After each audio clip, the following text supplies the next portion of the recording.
c'est ce que nous vivons tous les jours. On trouve aujourd'hui normal et de plus grande valeur de pouvoir télécharger un document d'une collectivité ou d'une fonction administrative quelle qu'elle soit, plutôt que, même à 4 heures du matin, plutôt que de poser une mi-journée de congé pour pouvoir le récupérer à un guichet.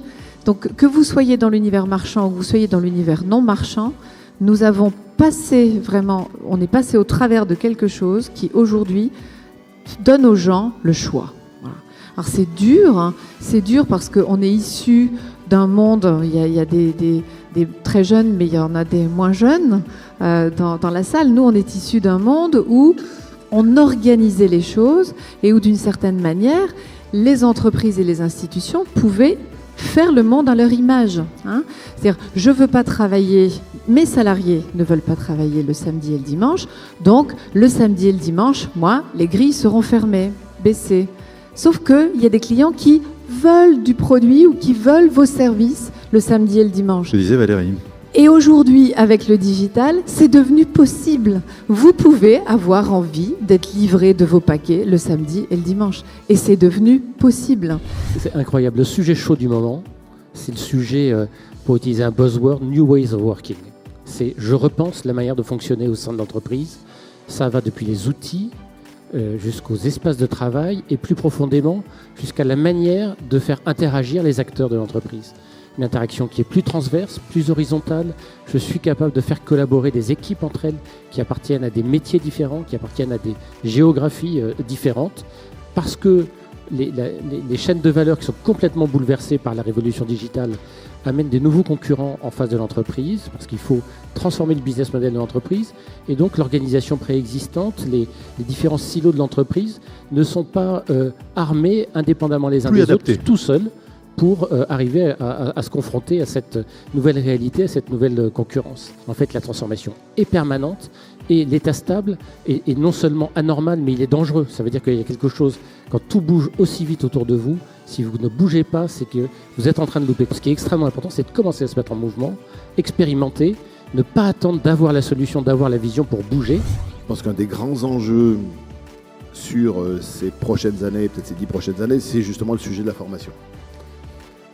Avec 2 enjeux majeurs. Le premier, c'est d'avoir les compétences dont on a besoin pour faire toutes ces transformations digitales. Et c'est clair qu'aujourd'hui, et je pense que demain ça sera le cas, il n'y en a pas suffisamment, donc il faut les former. Et il y a aujourd'hui, je vois de plus en plus d'entreprises qui nous sollicitent pour nous dire bon, on n'arrive pas à trouver les compétences dont on a besoin, comment est-ce qu'on peut les former, comment est-ce qu'on peut aller les chercher sur le marché du travail et les former par rapport à ce que sont gérer nos besoins. C'est à la fois la nécessité absolue en réalité parce que on a tous envie de plus de souplesse dans nos modes de consommation, parce que le temps n'est plus le même qu'avant, la pénétration, temps de travail, temps privé, etc. Donc il faut effectivement que toutes les enseignes de retail, et la question est la même pour des banques, etc. C'est comment j'offre du service finalement quasiment jour et nuit. Donc comment je peux livrer les courses de Muriel à tout moment, au travail, où elle le souhaite, au moment où elle le souhaite, avec toutes les modalités de paiement possibles. Et puis en même temps, il y a aussi la réalité actuelle. C'est que dans nos entreprises, on a des employés qui sont pas toujours très qualifiés, qui sont là depuis longtemps, qui sont attachés aux enseignes. Alors c'est franchement le cas chez Monoprix, et tant mieux, il y a de l'ancienneté, il y a de l'engagement. Donc ça, c'est très positif. Il y a un attachement à la marque aussi. Oui, attachement très fort à la marque. Et la question, et je n'ai pas la réponse, c'est comment on va pouvoir à la fois proposer aux clients d'être servis le samedi, le dimanche, la nuit, etc. Parce que maintenant, on achète tout sur Internet. Et que c'est vachement pratique quand on bosse beaucoup, donc il faut répondre à ça. Et en même temps, le magasin, il existe, les personnes qui y sont, et elles sont parfaitement respectables, et elles n'ont pas forcément envie de bosser le soir après 21h.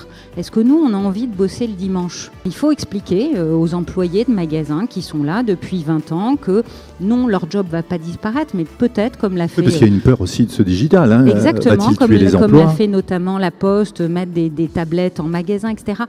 Donc il y a beaucoup d'opportunités, mais c'est aussi beaucoup aux dirigeants de s'adapter à la réalité sociale, humaine, parce que tout le monde, encore une fois, et ça moi je le respecte, même s'il faut servir le client, il faut tenir compte aussi de la réalité humaine des gens qui gagnent pas lourd et qui n'ont pas forcément envie de bosser jour et nuit. En affaires en interne, et là je m'adresse aux DRH qui sont dans la salle, c'est vrai que si on n'explique pas aux collaborateurs, à nos collaborateurs aujourd'hui, quel que soit leur âge, ce qui se passe, si on ne leur donne pas et qu'on ne recrée pas du sens, on va au-devant en effet de beaucoup d'ennuis. C'est-à-dire qu'il faut, à mon avis, et je pense pour être souvent en contact des partenaires sociaux, il faut passer beaucoup de temps, c'est ce que disait Michel tout à l'heure, Michel Guilbault, il faut passer du temps à expliquer un peu l'inexplicable quand même. C'est-à-dire qu'en effet, on veut faire ses courses le dimanche, mais c'est pas possible d'ouvrir le dimanche.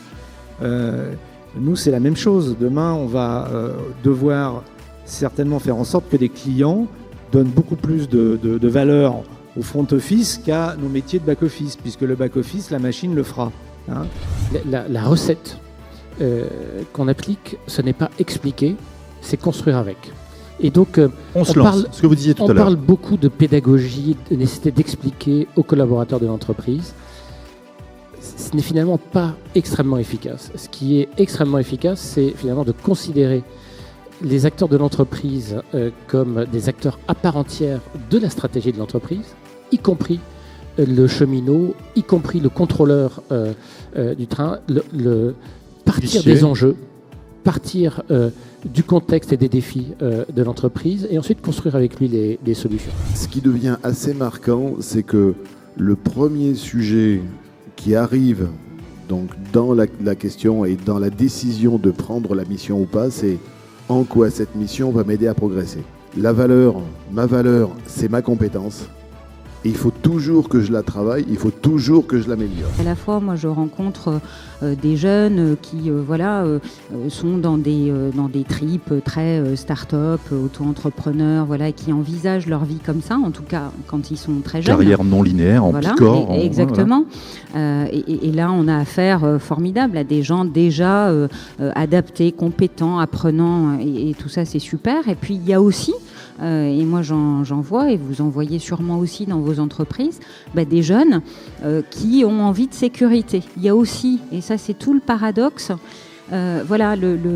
l'attrait qu'on a chacun pour ce monde du digital et ce que ça implique, provoque, donne comme envie de liberté, de facilité, d'accessibilité, et en même temps, mais je crois que c'est pas contradictoire, au fond un besoin de sécurité qui parfois est renforcé. Enfin, moi je suis étonnée de jeunes, parfois diplômés ou parfois pas, mais en tout cas pour qui le contrat de travail, c'est un truc vachement important, et pour eux c'est une forme de sécurité. Je pense qu'il faut aller beaucoup plus vite. On a un problème de vitesse en ce moment. C'est-à-dire que